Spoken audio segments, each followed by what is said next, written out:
questions, Coach? So, Robert, obviously there was a big surprise release with Bless Austin. So, what went into that? Very appreciative towards Bless. He's a good young man. With the youth that we have at corner and the competitive, the competition that they've all been able to provide and the growth that they've all been able to have since OTAs and training camp, we're going to give those guys a run and give them an opportunity to compete over this last week and a half and roll with those guys. Who gets first crack at that job? That's to be determined. Would it be fair to, is it Brandon Eccles done in the mix? It could be, yeah. You can talk about all four of them in terms of Brandon Eccles. You've got Pinnock, obviously, Dunn, and Goodry. I remember we had talked to you during camp, and you had mentioned how you want to have basically three corners, though, with you looping in the guy in the nickel slot spot. So, is there a point where you do need to say, like, okay, this is my guy outside, or do you know who the guy is outside, just kind of keeping it under wraps? We're good waiting to the last minute. We kind of have an idea of where it's going to go, but at the same time, it's with that corner spot, it's about confidence. It's about being in a rhythm and all that stuff, and so just giving those guys a chance to compete. And it's not pressing. Robert, why cut him? That one I'll leave for Joe with regards to his 5 o'clock meeting. I know he's got a lot. He'll be able to talk about the roster and all that stuff, but it's a numbers game. So.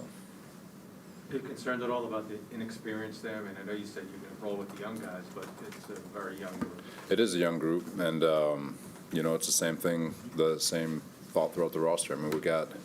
We're probably going to have 8 rookies starting or being major contributors on this team, 9 if you include the kicker. So it's challenge accepted in terms of this coaching staff is excited to get their hands on them, and you're going to see tremendous growth as the year goes on.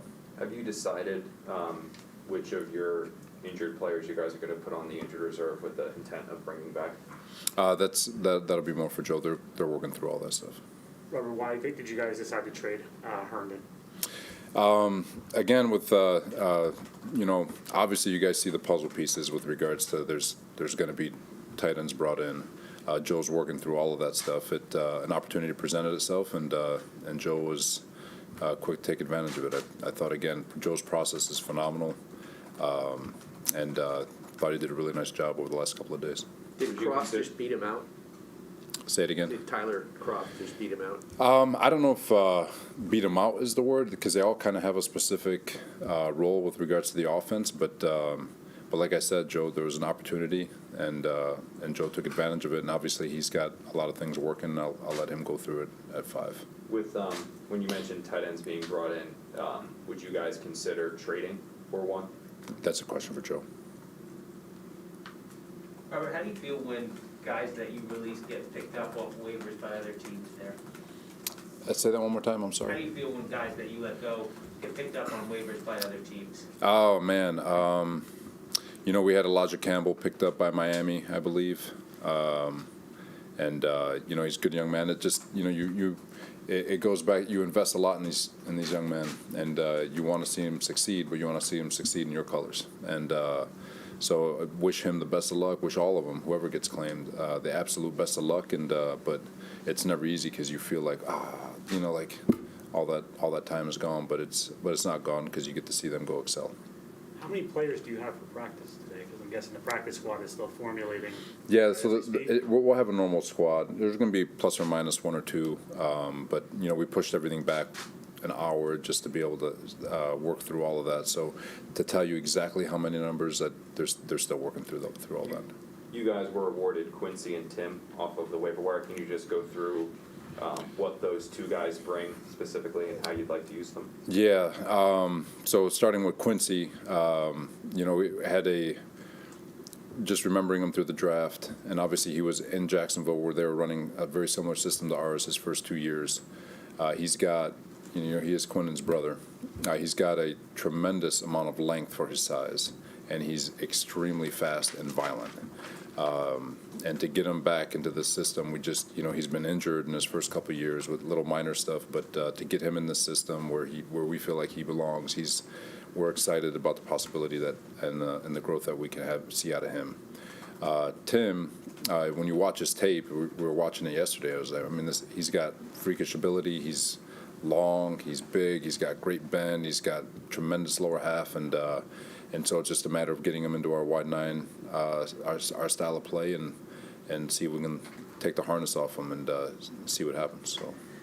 Robert, it's unusual in the NFL for teams to go into the season with no experience at quarterback. And so with Wilson and White, you're obviously in that situation. What gives you the confidence to go that way? You know, it's we always talk about things you got control over. What we got control over is to coach our tails off with Zach and Mike and all our faith in them and having the ability to execute at a high level when being called upon. So it's, that's forcing an issue just to force an issue. I've talked about it before, isn't always the answer either. And especially when Mike is deserving of that number 2 spot and what he's been able to do. So, like I said, I operate in a world of faith, and I trust that good things are going to happen. So, the Packers week, I remember, Bless missed the game because of personal reasons.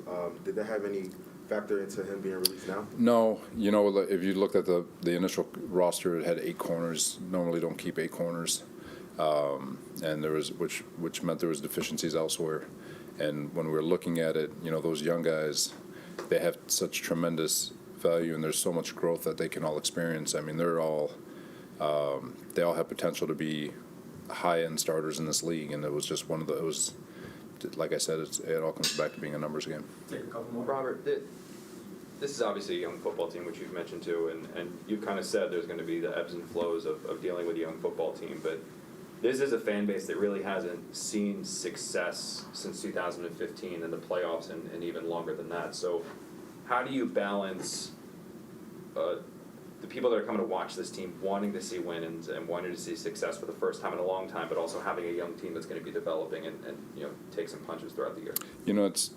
It's appreciated. Obviously, we embrace the urgency at which everybody wants to win, but at the same time, that can affect your decision making for the long haul of a goal of winning championships for extended periods of time. That urgency in the past has led to spurts of success and lengths of failure, and we're trying to get that reversed to where we have long runs of success. And so while it's the fan base and all that stuff is greatly appreciated and we want that strain, at the same time it's not something that's going to push us to making a mistake that affects the longevity of this organization. So do you expect short-term pain this year for long-term gain? No, not necessarily. I mean, it's there's a lot of similarities. I'll let you guys search it out in terms of teams that have gone the direction that we have and have had success.